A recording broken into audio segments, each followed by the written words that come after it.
here to mourn the death of Rex, one of our own. A young man who died in the course of duty. The only crime that Rex committed was to fight for his own rights.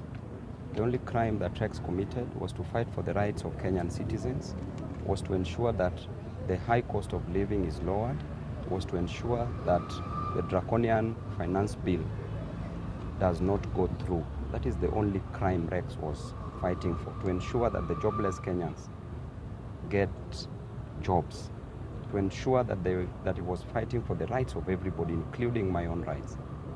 That is the greatest crime that Rex committed. That is what made Rex be killed by the rogue police officer.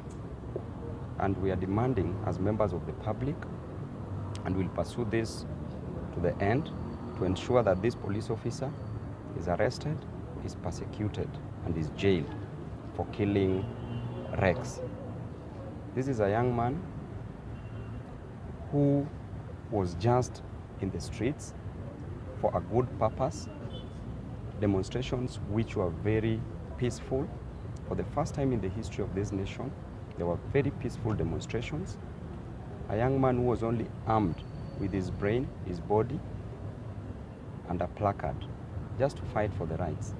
Then the police officer, armed with everything, guns, rungus, horses, vehicles, tear gas, bullets, and the only reward that police officer can give to a young man is to take his life. A young man who was also fighting for the rights of those police officers, because there is no price of hunger that is different to a police officer, that is also different to a member of the public. And therefore, we will demand for his immediate arrest and prosecution, and also we demand that IG Koome takes vicarious liability, is vicariously liable for the death of this young man, because he's the one who gives orders. We also demand that he be prosecuted. We'll also institute a civil suit, civil litigation against him. We will also demand that the violation of right to life that has been infringed by the police be compensated. It will not be enough to exchange money for life, but we will nevertheless want that compensation to go to the family members. And therefore, we'll also, together with the families, institute a constitutional petition for violation of right and declaration violation of right and compensation in terms of damages. I know it is really sad to lose a young man. It should be normal for a child to bury a parent, but it is quite abnormal for a parent to bury a child. It is really painful and heartening. And I know that these atrocities that are being committed by this government, fate has a way of catching up with injustice. President Ruto, where he is seated, how does he feel after Kenyan has lost life just because this Kenyan was trying to correct his mistakes, the mistakes that is forcing on the throats of Kenyans? And I want to tell him that it shall not stop there. It shall not stop there. I urge all the young men and women in this country to unite. Let the death of Rex not just go in vain. We will give Rex a befitting send-off, a send-off of a hero, because he's a warrior, he's a hero. He's died for us so that we can enjoy the fruits of liberation. And we shall not disappoint him. And I urge young men and women, the millennials, the Gen Zs, Kenyans, not to let this death go in pain. Let there be still demonstrations across the country, in every ward, in every constituency, in every sub-county, in every county, and in the whole nation. Kenyans spoke yesterday, and they will still speak. No amount of shootings, no amount of deaths shall prevent them from fighting for their rights. And therefore, we will continue fighting. May Rex soul rest in peace. We are here and we are mourning the death of our hero, a young man called Rex, who was shot yesterday by a police officer. And I went earlier on butchery, and I can confirm that REX is no more. I want to say that REX's only crime was to fight for the rights of Kenyans. His only crime was to come out and ensure that he fights the draconian finance bill. REX committed a crime of only ensuring that the price of unga is not increased, the price of other goods, food stuff are not increased. And therefore, may REX soul rest in peace.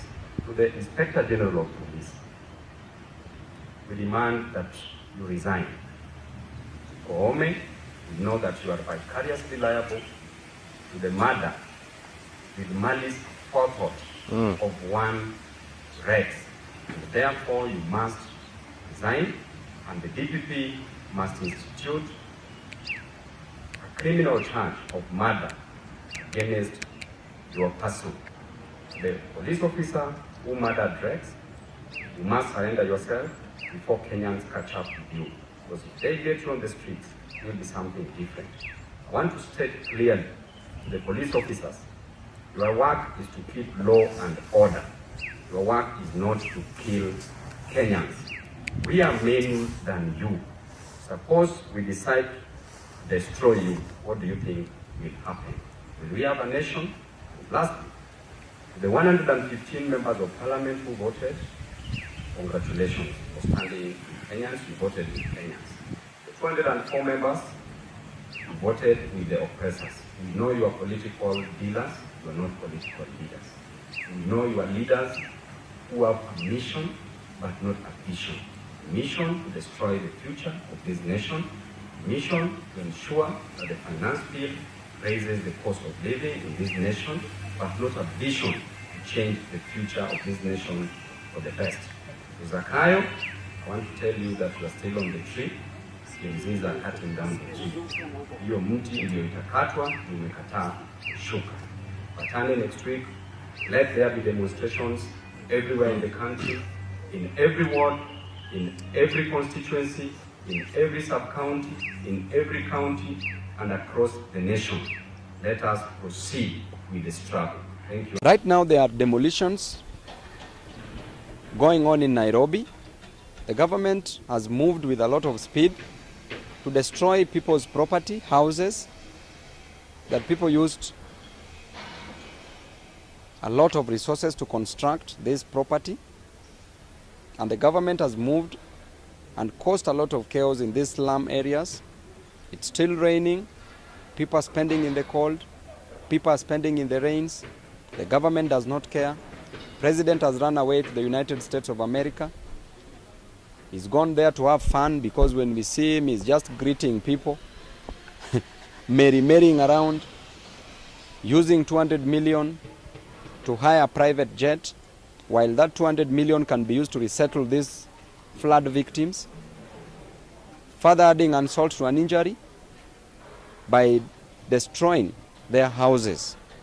How inhuman can President Ruto be to move and destroy people's structures, houses, businesses? We will not take this lightly as Nairobians, because this is affecting so many lives.